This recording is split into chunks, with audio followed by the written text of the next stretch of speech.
Bienvenidos a un nuevo video de Límite Geek. Hoy les traigo un tutorial para deshabilitar la telemetría en Windows 10. La telemetría es un servicio que se ejecuta en segundo plano y que está constantemente recopilando información de nuestro sistema para enviar a Microsoft.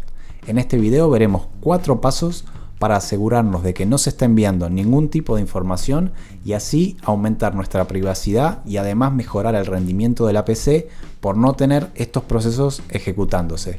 Vamos con la intro y arrancamos.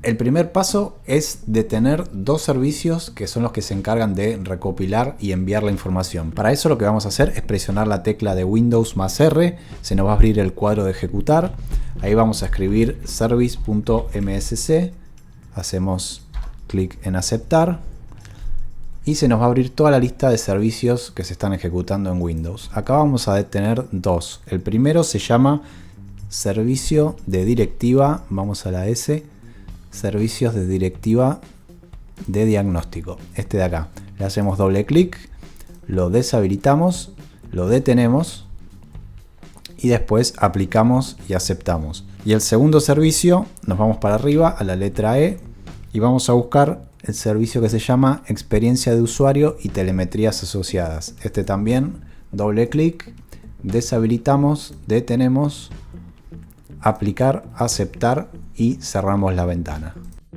El segundo paso va a ser generar una directiva de grupo local. Para eso vamos de nuevo a apretar la tecla de Windows y la R. Vamos a escribir gpedit.msc.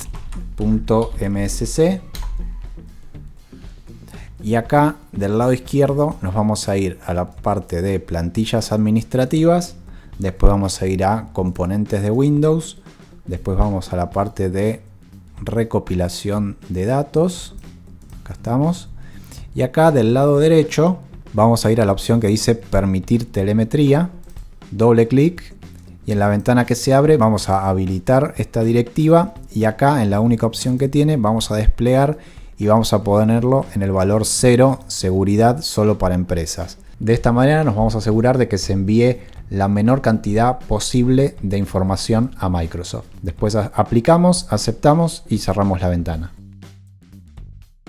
El tercer paso es desde el editor de registros de Windows. Para eso vamos a abrir el menú inicio. Voy a escribir la palabra regedit para que me aparezca el editor de registro. Le hago clic derecho y voy a ir a la opción ejecutar como administrador. En la ventana que se abre vamos a ir primero a la carpeta local machine, después vamos a ir a la parte de software, después vamos a bajar un poco hasta policies.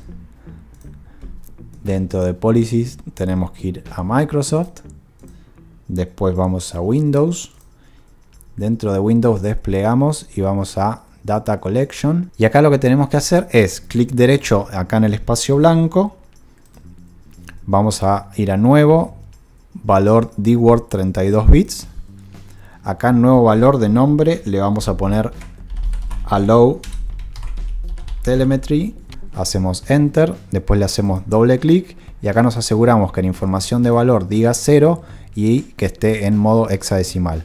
Aceptamos y cerramos el editor de registro.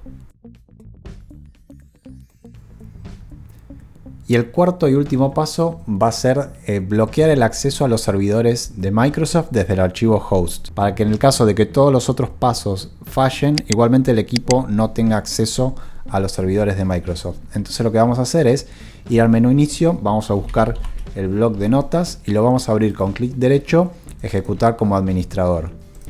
Después vamos a ir al menú archivo, abrir, nos vamos a ir al disco C, a la carpeta de Windows, nos vamos a ir después a System 32, vamos a buscar la carpeta Drivers, después etc y dentro de etc tenemos que ir acá abajo y decirle que nos muestre todos los archivos.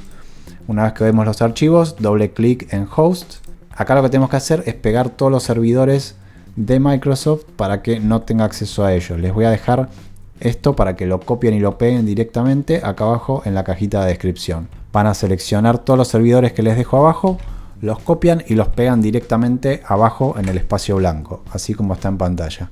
Una vez que terminan, archivo, guardar y cierran el bloc de notas. Con esto ya estaría terminado todo el proceso. Cualquier duda me la pueden dejar como siempre en los comentarios. No olviden suscribirse y dejar su like. Muchas gracias por ver hasta el final y nos vemos en próximos videos.